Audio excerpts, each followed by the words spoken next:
Previsión Social del Colegio de Ingenieros de Venezuela presenta. RCR presenta a María Alejandra Trujillo en Palabras más, palabras menos. Palabras más, palabras menos.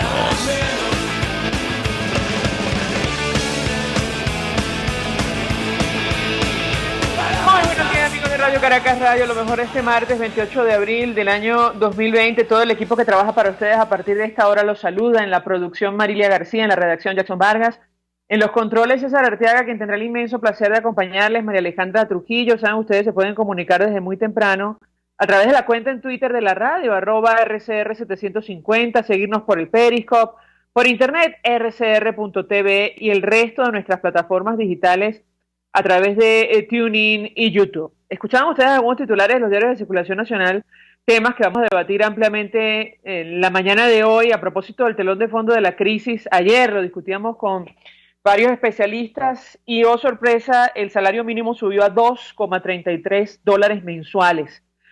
No por hora, ni diarios, ni semanales. Mensuales en nuestro país. Bueno, prácticamente desaparecieron el sueldo mínimo en Venezuela.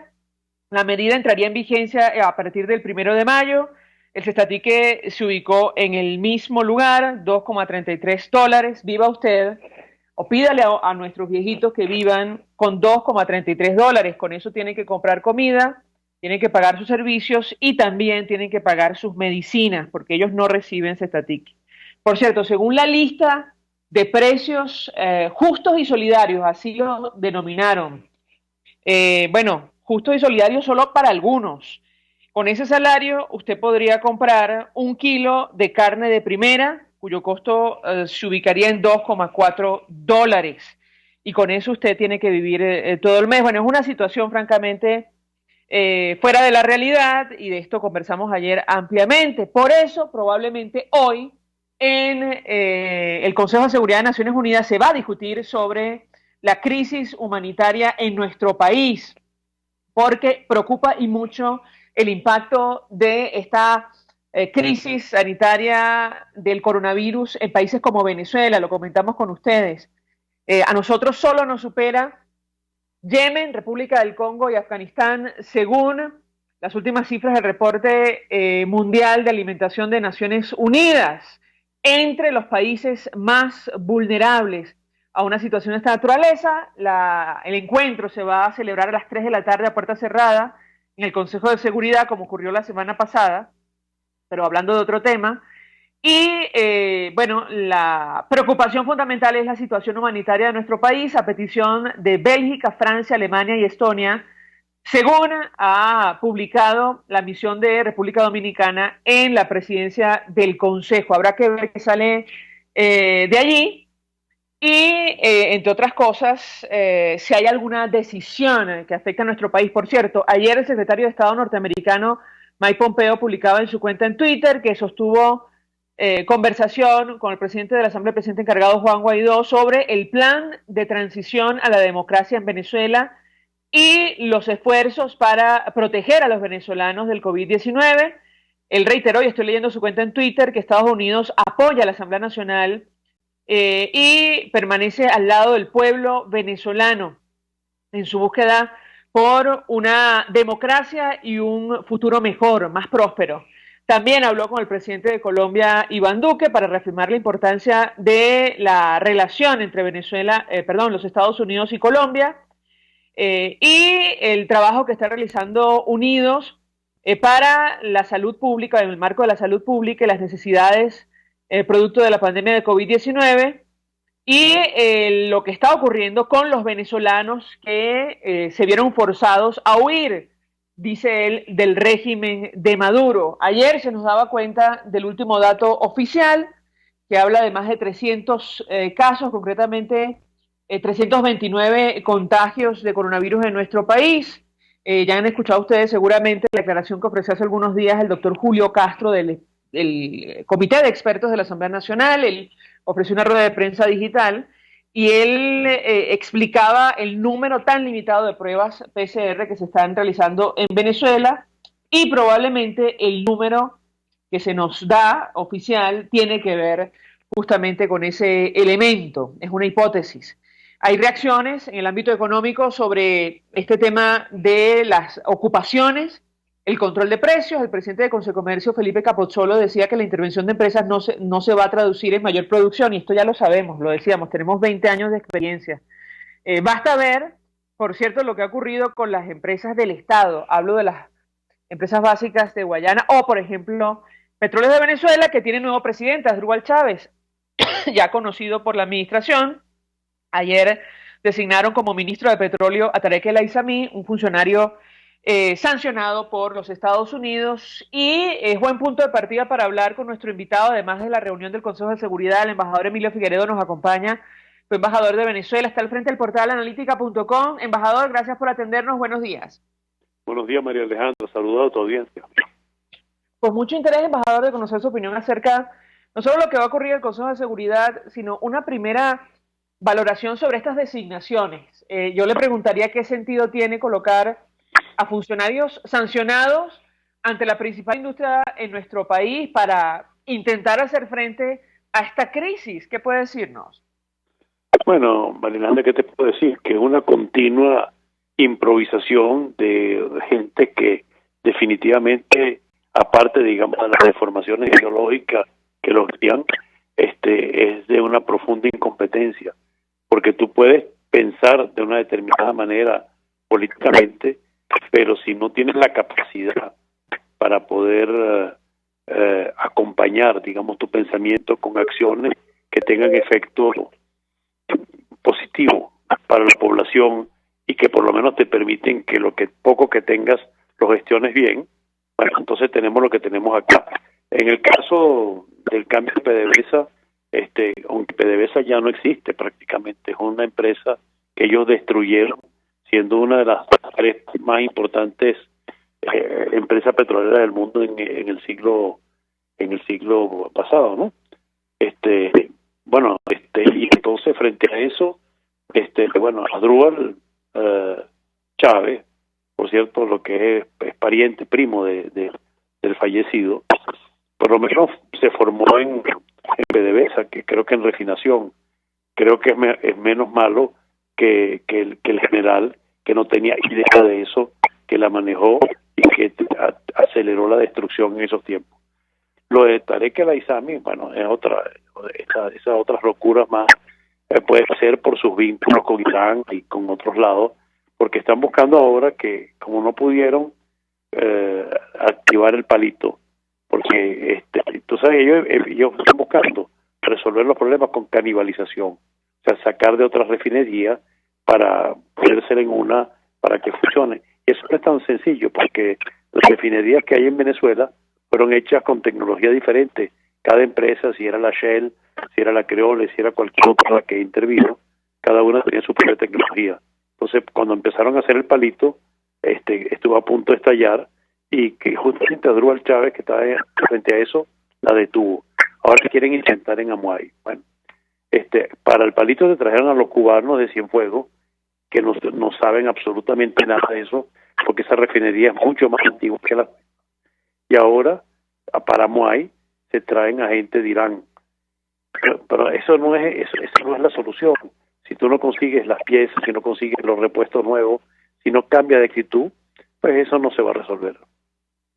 Ahora, embajador, este vínculo o el relanzamiento de este vínculo con Irán en un momento tan delicado como este, ¿qué lectura hace usted? Ayer en sus redes sociales, el diputado Julio Borges, comisionado para Asuntos Exteriores de la Asamblea Nacional, hacía referencia a este tema. Lo escuchamos. Bueno, una provocación más. O sea, esos son regímenes provocadores, tanto el de aquí como el de Irán. Irán hace como, los ayatolás hace 4, 5, 6, 7 días, no me acuerdo, dijeron que ellos iban a sacar todos los barcos americanos del Golfo Pérsico, inclusive dejando caer la posibilidad de que cerrarían el estrecho de Hormuz. La respuesta americana fue contundente.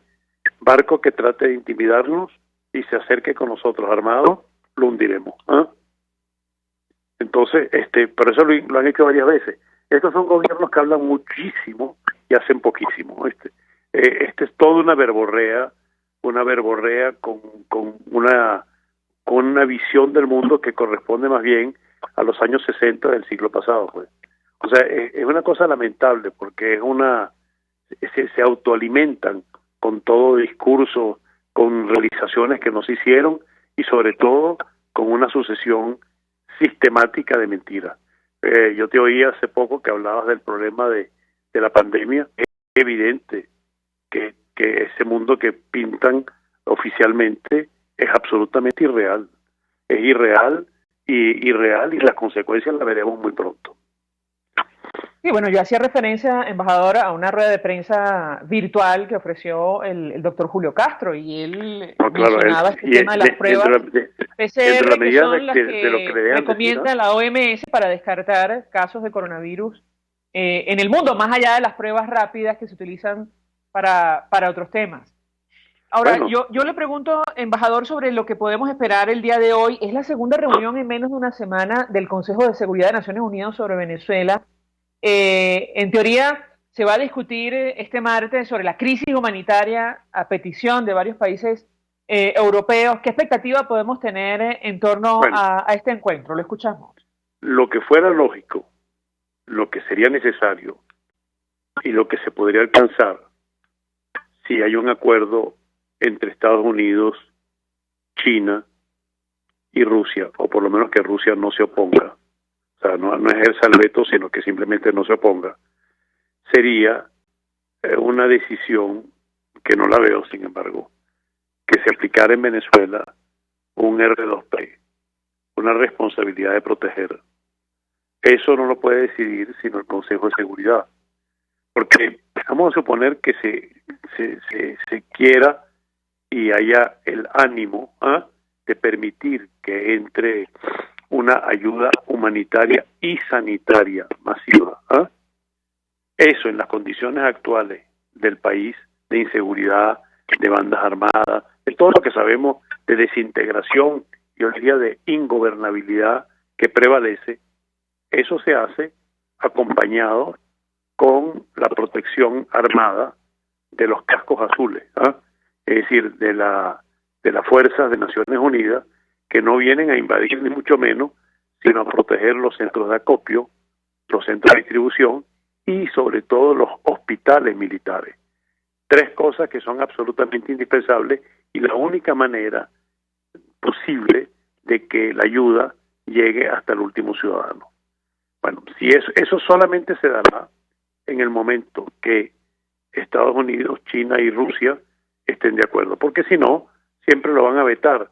Entonces, ese es el gran problema, de que entonces las decisiones que son necesarias no se hacen porque prevalecen los pequeños intereses políticos de las grandes potencias. Claro, pero la preocupación de Naciones Unidas es real, embajador. Sí, no, definitivamente sí la es. Inclusive, María Alejandra, en la Asamblea General pasada, ese tema, el tema de la posibilidad de un R2P, fue planteado y fue aprobado, o sea, que el tema se discutiera por 93 países contra 19, ¿no?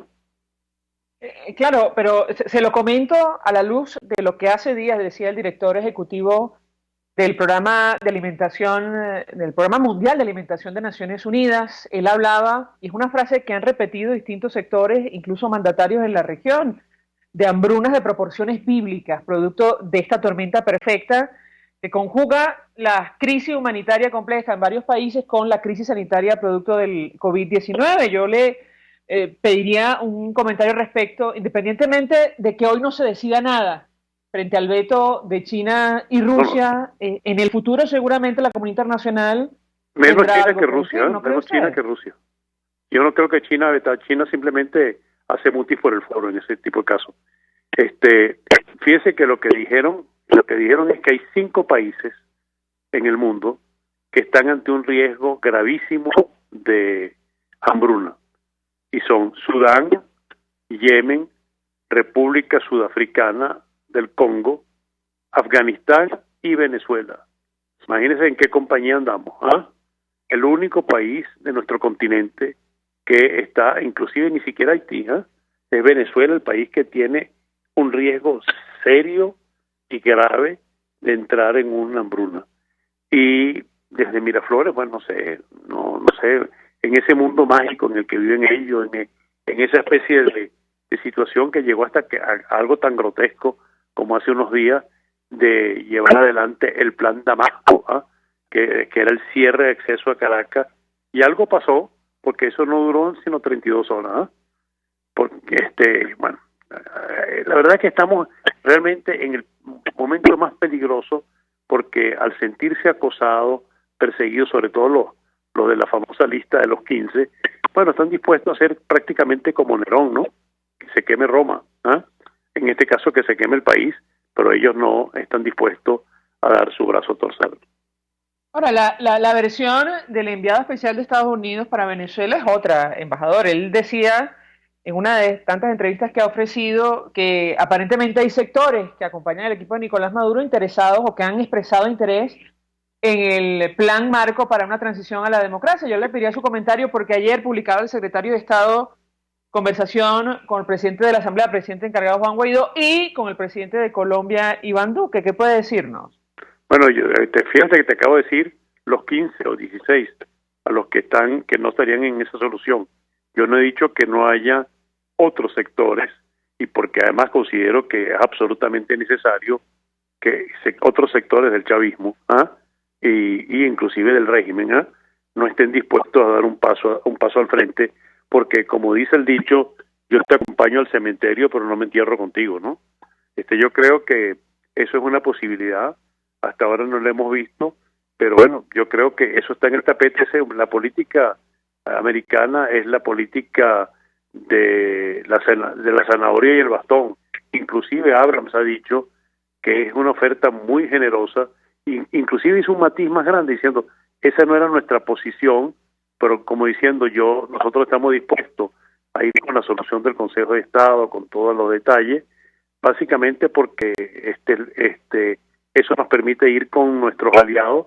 Y yo diría que más, yo pienso que en última instancia, tanto el caso de China sobre todo, y a lo mejor hasta Rusia, con la situación actual, ¿acaso a ellos, si quieren tener una presencia futura en el país, le interesa que siga sucediendo lo que está ocurriendo en este momento, brotes de estallido, de saqueo, de ingobernabilidad en todo el país, o quieren un país más o menos que encuentre un mecanismo para estabilizarlo, para después ellos intervenir en las áreas que les interesa específicamente, sea gasífera, petrolera o cualquier otro tipo de actividad que permita una Venezuela estable y democrática que funcione.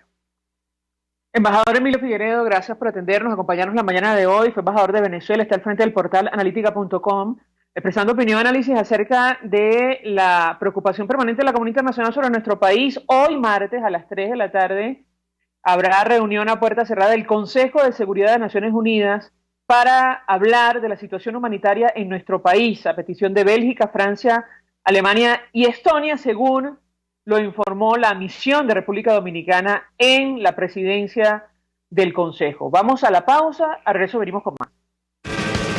Usted escucha Palabras Más, Palabras Menos en RCR 750 AM.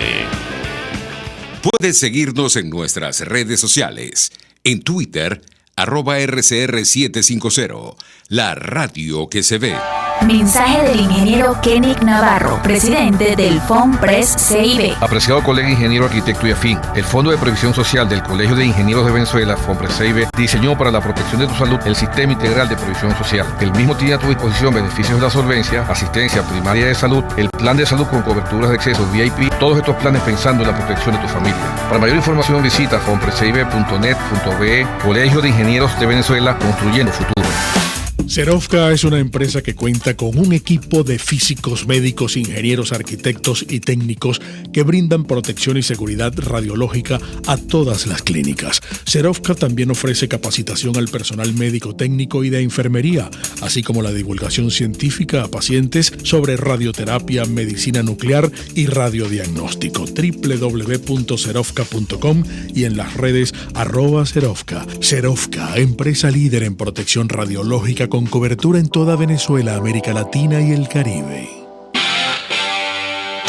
RCR 750 AM. Porque lo bueno une.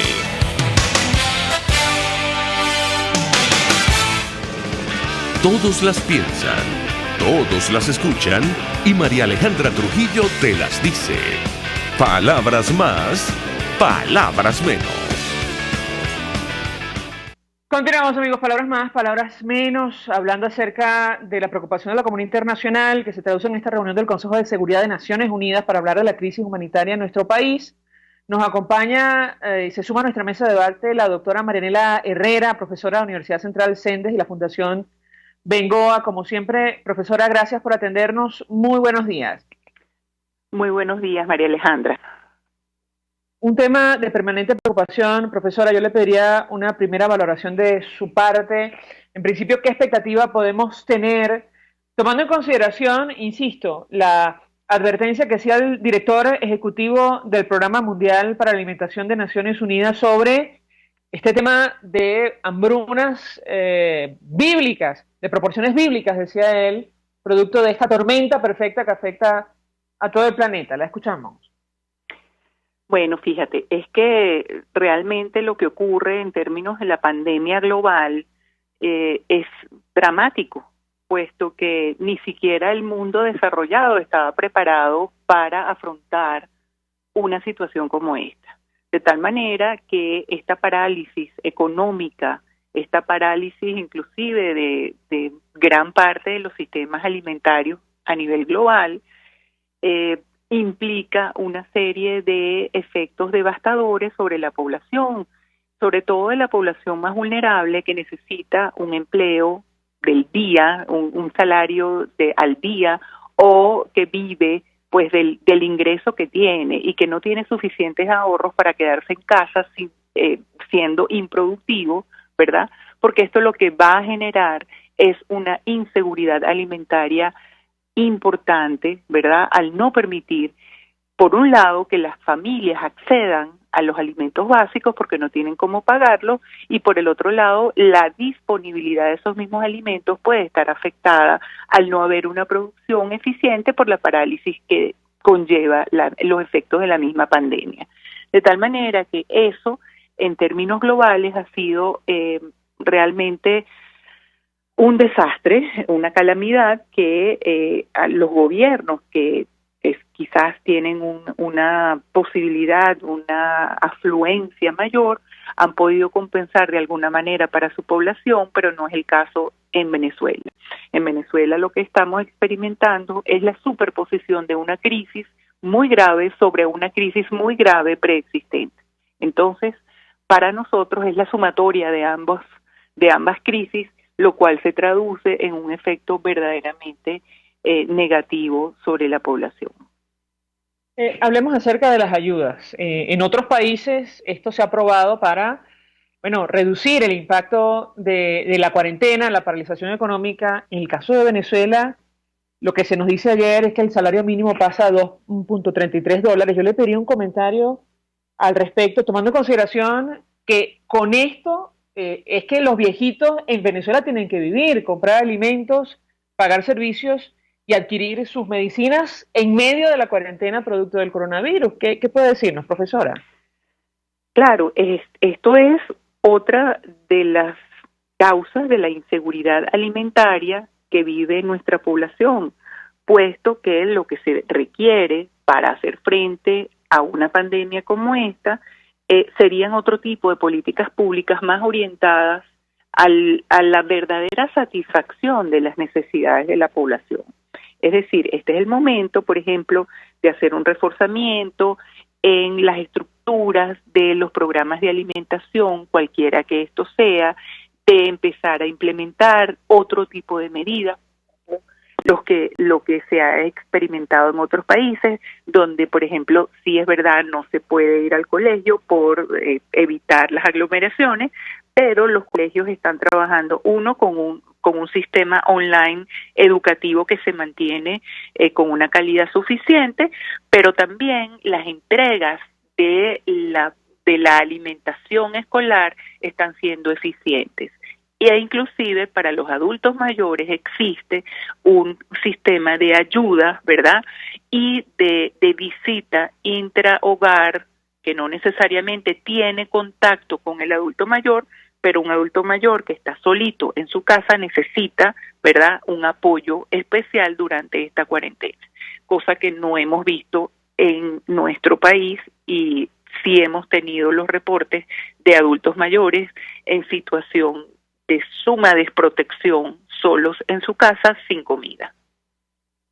Y ahora con un sueldo con el cual no pueden hacer nada. Quisiera preguntarle frente a qué escenario estamos entonces, profesora, porque hace algunos días nos decía Susana Rafali, incluso conversamos con Janet Márquez, las dos trabajan con Cáritas, y nos decían que inicialmente tienen reporte de un incremento de la desnutrición de 5% durante la cuarentena. ¿Qué puede decirnos? Sí, es más o menos lo que hemos visto también desde Fundación Bengoa en las comunidades. Hay un incremento, sobre todo en la imposibilidad de acceder a los alimentos, y esto se va a redundar en los elevados índices y en los incrementos de los indicadores de desnutrición, puesto que si tú no estás accediendo a alimentos, no puedes consumirlos. Entonces esto es como un círculo vicioso que se sigue empeorando y que las brechas siguen aumentando, y al final uno se pregunta cómo hacer para realmente que haya una canalización hacia las políticas públicas que deben enfrentar de manera realista lo que está ocurriendo en el país, porque no está ocurriendo, y lo que está ocurriendo ya desde hace varios años, y lo vemos de manera muy exponencial durante esta pandemia en Venezuela, es el crecimiento desmedido de la desnutrición en todos los grupos de edades. ¿Y cuáles son los datos que maneja al día de hoy la Fundación Bengoa sobre este tema, profesora? Bueno, ya nosotros teníamos en promedio, y esto quiere decir que si hay un promedio de 30% de desnutrición crónica, ¿verdad?, esto realmente tiene que estar aumentando, y depende de las comunidades. Las áreas rurales están más desprotegidas que las cercanas, que las urbanas, pero es difícil llegar a un número.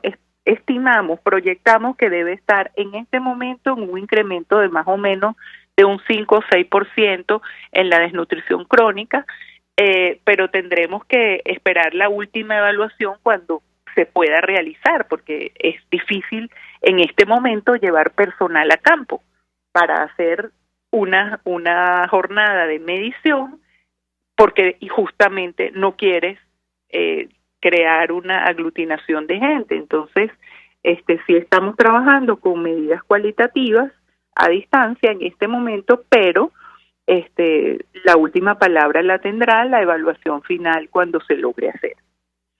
¿De qué estamos hablando para que la audiencia lo entienda cuando usted nos comenta que hay 30% o 35%, mejor dicho, de desnutrición crónica en nuestro país?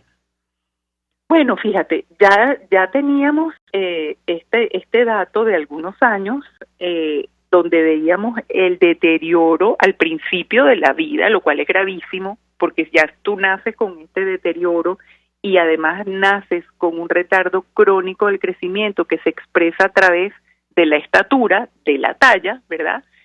Y cada vez más, si no se toman las medidas correctas, cada vez más difícil superar esa cuesta. Entonces, una desnutrición crónica quiere decir que hay un retardo de crecimiento en talla porque se sacrifica la talla por la ingesta defectuosa y deficiente de nutrientes, pero eso al mantenerse en el tiempo hay afectación, por ejemplo, del desarrollo cerebral, los índices cognitivos, ¿verdad?, de todo lo que es el desarrollo psiconeurológico, ¿verdad?, y psicomotriz, y entonces vamos a tener una población discapacitada. La diferencia entre la desnutrición crónica y la aguda es que la aguda ciertamente afecta la vida, pero la crónica es discapacitante. Entonces, seguimos como en esta diatriba de salvamos una vida, pero no le podemos garantizar el bienestar a esa vida que estamos salvando. De tal manera que esto, cuando ya te vas al 35%, ¿verdad?, de una comunidad, de una sociedad, de una nación, entonces tienes prácticamente un tercio de tu población con una afectación muy importante, discapacitante, y que puede producir enfermedades a futuro. Ahora, profesora, le pregunto porque, bueno, ayer comentamos con los amigos oyentes, se aprobó un acuerdo de precios justos y solidarios, y esto lo pongo entre comillas, porque la información que ha trascendido en redes es que un kilo de carne de primera costaría $2,4, es decir, un salario mínimo. Yo le preguntaría qué están comiendo los venezolanos a la luz de la información que ustedes han levantado desde la Fundación Bengoa. Bueno, fíjate, el venezolano está comiendo básicamente calorías, está tratando de rellenar el estómago con lo que más le rinde, que son los carbohidratos y las grasas.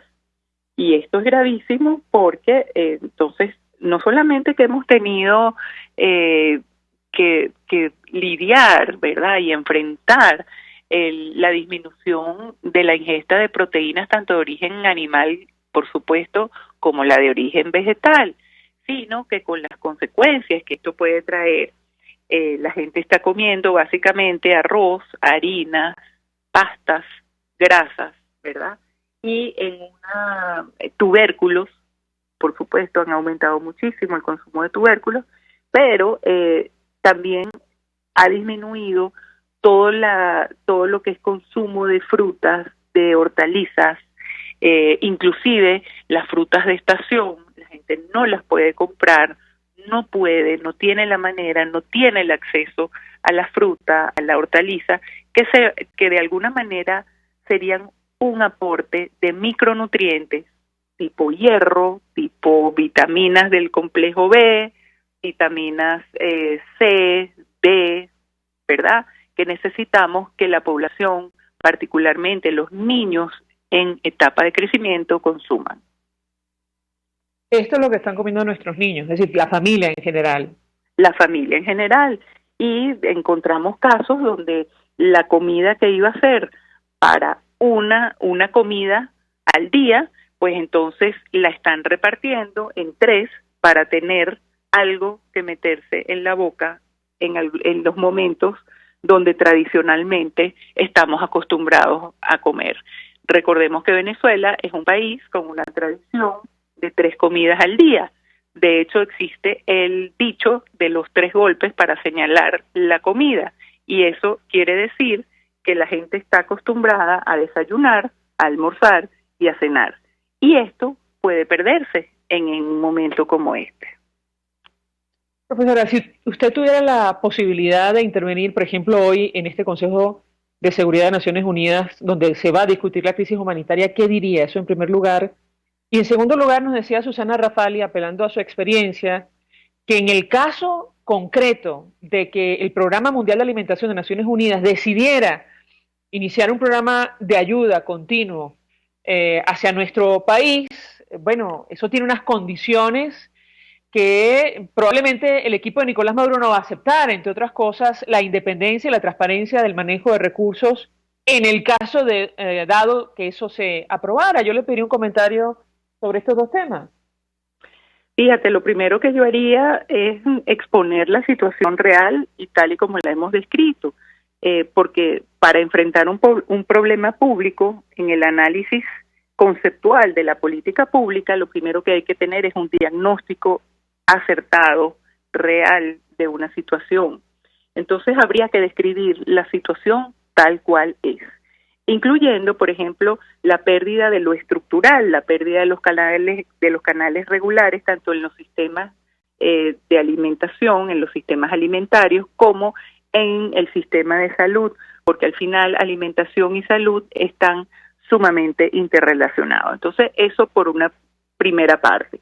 Y por la otra, sería asegurar que la gente está entendiendo bien la dimensión de lo que ocurre en Venezuela, tal que se aseguren los mecanismos de transparencia y se asegure que la intervención es la adecuada acorde a las necesidades humanitarias venezolanas para que pueda finalmente existir una implementación de una acción que hace efecto. Porque si no, no pasaremos sino de tener pañitos calientes una vez más. Profesora Marianela Herrera, 1.000.000 de gracias por atendernos, médico. Ella forma parte del equipo de la Fundación Bengoa, también la Universidad Central y el CENDES, expresando opinión y análisis acerca del tema que debatimos la mañana de hoy, la preocupación permanente de la comunidad internacional en torno a lo que ocurre en nuestro país, en la lista de naciones más vulnerables en materia de alimentación desde el año 2019. Solo nos supera, según el último ranking, países como Yemen, República del Congo y Afganistán. El tema se va a discutir hoy en Naciones Unidas, en medio de esta tormenta perfecta, como la calificó el director del Programa Mundial de Alimentación de la ONU, que conjuga crisis humanitaria compleja en el caso de países como Venezuela y la crisis sanitaria producto de COVID-19. Vamos a la pausa, a regreso venimos con más. Estás escuchando Palabras Más, Palabras Menos, por RCR 750 AM. Puedes seguir nuestra programación a través de rcr.tv, la radio que se ve. Mensaje del ingeniero José Peraza, tesorero del FOMPRES CIB. Estimado colega ingeniero, arquitecto y profesional afín, el Colegio de Ingenieros de Venezuela y el Fondo de Previsión Social, preocupado por la salud de tu familia, ha diseñado un sistema de salud integral que coloca a tu disposición y que contiene asistencia primaria de salud, ambulancia, hospitalización, cirugía, oftalmología, dermatología, fisioterapia, psicología, odontología, farmacia y funerario. Para mayor información, visítanos a nuestros portales cib.net.be, fomprescib.net.be, Colegio de Ingenieros de Venezuela, construyendo futuro. ¿Te imaginas unos deliciosos y súper cremosos helados libres de azúcar, libres de lácteos, libres de huevos, libres de gluten, libres de culpas? Te lo tengo. Heladería Vegan Fruit lo hizo posible y aptos para todo tipo de personas. Los heladitos Vegan Fruit los encuentras en los mejores supermercados y tiendas de delicateces. Síguelos en las redes. @heladería Vegan Fruit. Amor vegano y cremoso. Los temas de actualidad más relevantes son expuestos a la luz de La Linterna. Diego Bautista Urbaneja le invita a formar parte de este ameno espacio de charla y análisis con una buena taza de café y al son de buena música. La Linterna, de lunes a viernes, a partir de las 2 de la tarde, por RCR 750 AM. En RCR somos vanguardia. Toda la programación de tu RCR también la puedes seguir a través de la internet. Audio y video en tiempo real. Noticias y mucho más. No te pierdas ni un segundo de nuestra programación. No hay excusa ni cadena que valga para que dejes de escucharnos. Ingresa a rcr.tv, la radio que se ve. Ellos sí que no saben nada. Y así nos va. El espacio donde se tocan los temas más candentes de interés político y nacional. Y así nos va. En este programa, la picardía y el humor inteligente son los protagonistas. Pura cabilla. Lara y Hernández descosen y revelan los secretos más oscuros del acontecer político. Y así nos va. De lunes a viernes a las 4 de la tarde. Por RCR 750 AM. Moisés Naim en Efecto Naim. Hola, soy Moisés Naim desde Washington. Conéctese a rcr.tv. También nos puede seguir por @Efecto Naim en Twitter. Y estamos en Facebook y en Instagram. Y no olvide que puede disfrutar todos los contenidos del programa cuando usted quiera, suscribiéndose a nuestro canal de YouTube. Nos vemos en la radio. Los miércoles y viernes a las 7 de la noche. Solo por RCR 750 AM. En la crisis se encuentran las oportunidades. Aquí en Sin Estrés se las mostramos con invitados especiales que nos regalan sus experiencias por una Venezuela mejor. Cada tarde, de lunes a viernes a las 3, desde el emprendimiento, la educación, la salud y el entretenimiento. Por nuestra calidad de vida se nos hace necesario tomar un respiro del agobio diario, dedicar unos minutos a la salud mental y emocional para vivir sin estrés. Sin Estrés, de lunes a viernes a las 3 de la tarde por RCR 750 AM y rcr.tv, la radio que se ve.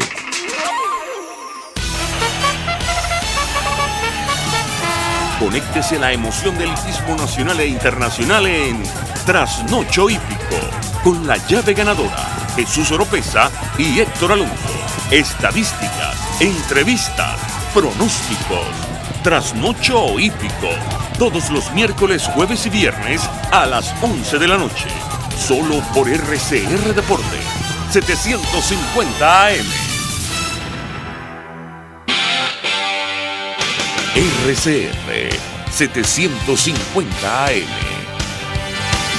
Porque lo bueno une.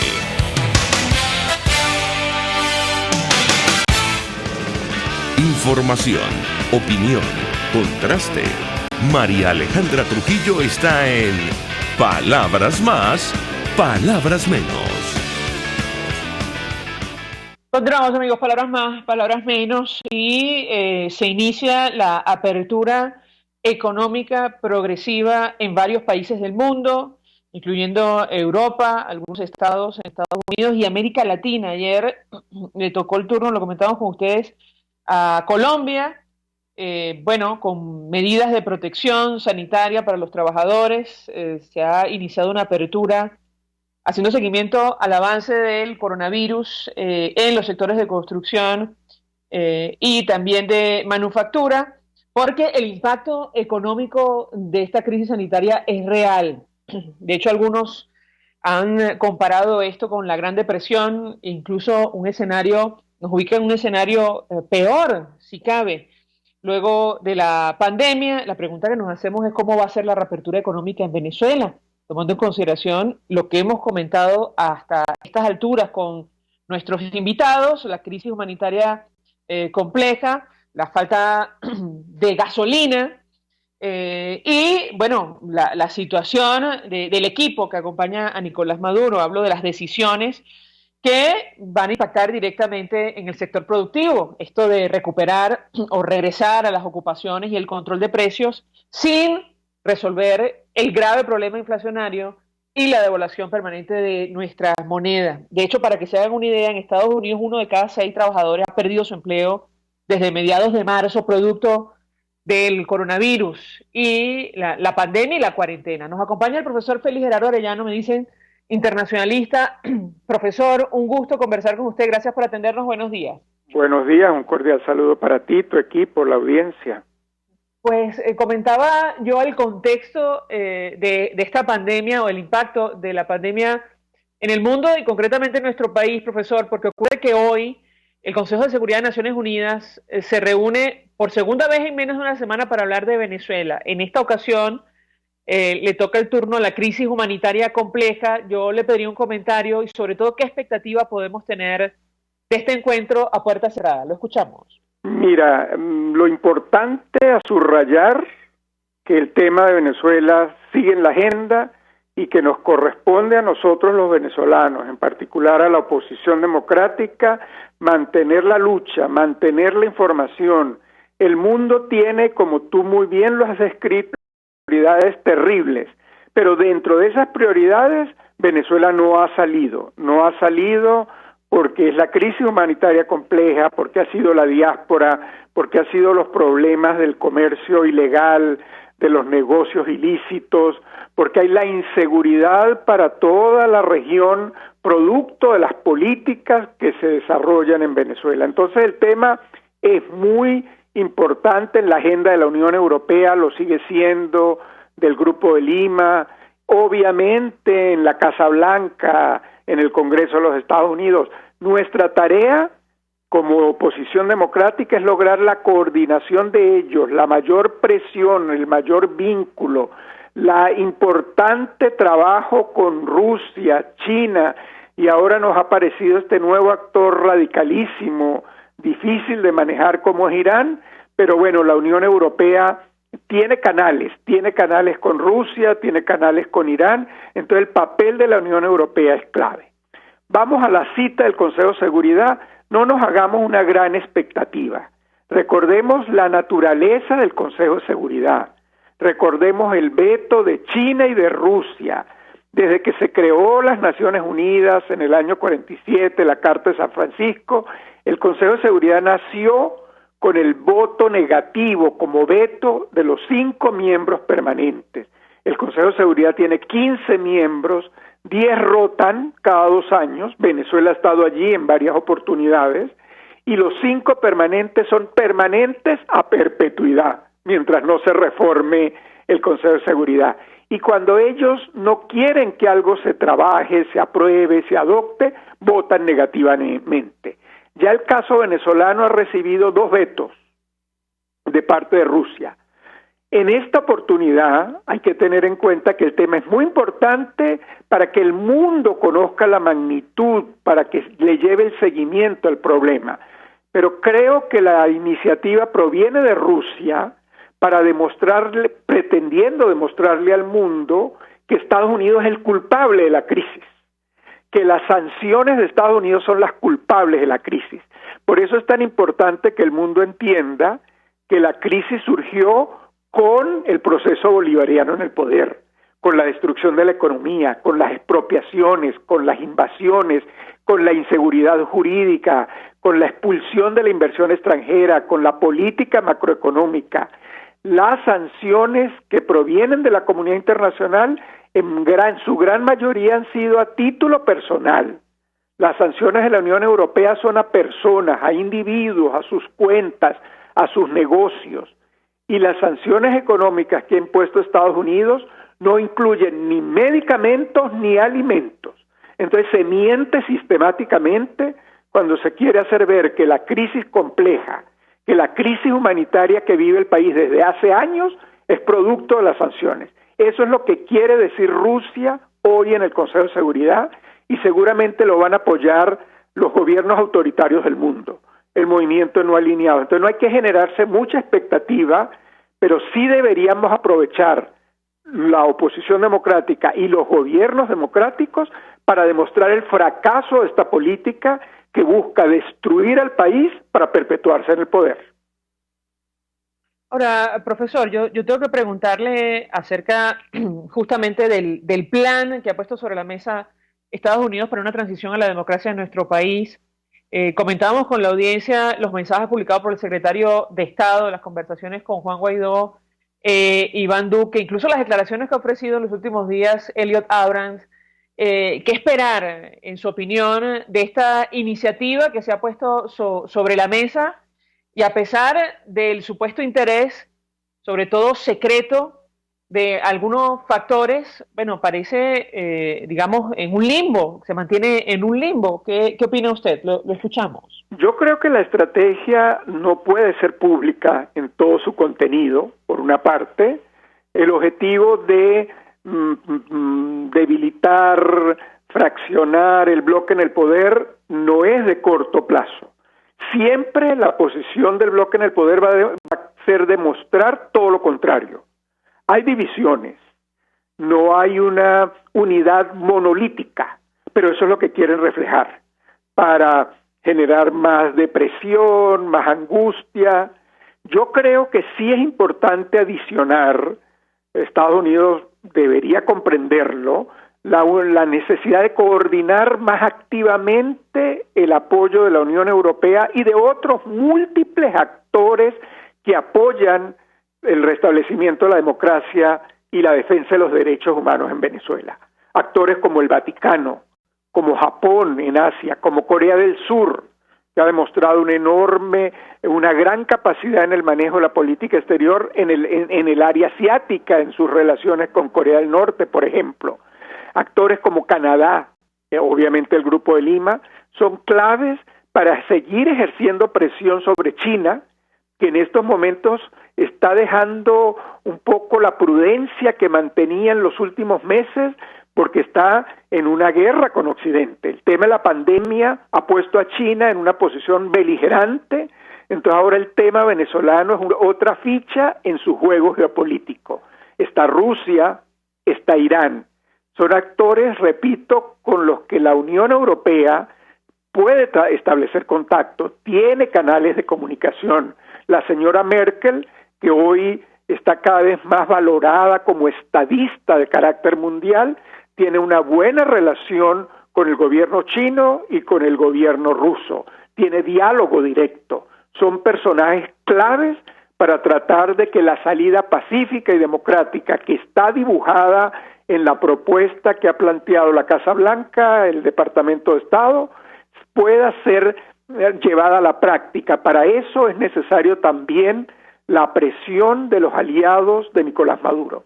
Ese punto es el que sigo encontrando débil en la estrategia de los Estados Unidos. Profesor Félix Gerardo Arellano, como siempre, un gusto conversar con usted. Vamos a la pausa, regreso, venimos con más. Escuchas a María Alejandra Trujillo en Palabras Más, Palabras Menos, por RCR 750 AM. Mensaje del ingeniero Kenick Navarro, presidente del FOMPRES CIB. Apreciado colega ingeniero, arquitecto y afín, el Fondo de Previsión Social del Colegio de Ingenieros de Venezuela, FOMPRES CIB, diseñó para la protección de tu salud el Sistema Integral de Previsión Social. El mismo tiene a tu disposición beneficios de la solvencia, asistencia primaria de salud, el plan de salud con coberturas de acceso VIP, todos estos planes pensando en la protección de tu familia. Para mayor información visita fomprescib.net.be. Colegio de Ingenieros de Venezuela, construyendo futuro. Porque las oportunidades se dan una sola vez, ni lo pienses. Ávila Gallery está rematando todas sus obras con precios de locura. Pinturas, esculturas, artesanías y mucho más. Llámanos 0414-127-4060. Estamos en el lobby del Hotel Ávila de San Bernardino y en Instagram @Ávila Gallery 1 en número. Recuerda, 0414-127-4060. Ávila Gallery. Ávila Gallery, tu centro de arte moderno. Tu centro de arte moderno. Se dicen, se ocultan, se piensan, se descubren. Palabras más, palabras menos. Con María Alejandra Trujillo. Continuamos, amigos, palabras más, palabras menos. Se nos ha agotado el tiempo, nos despedimos. Lo hacemos en nombre de todo el equipo. Los dejamos con Por Todos los Medios. El Fondo de Previsión Social del Colegio de Ingenieros de Venezuela presentó. RCR presentó Palabras más, palabras menos. RCR 750 AM. Palabras más, palabras menos. RCR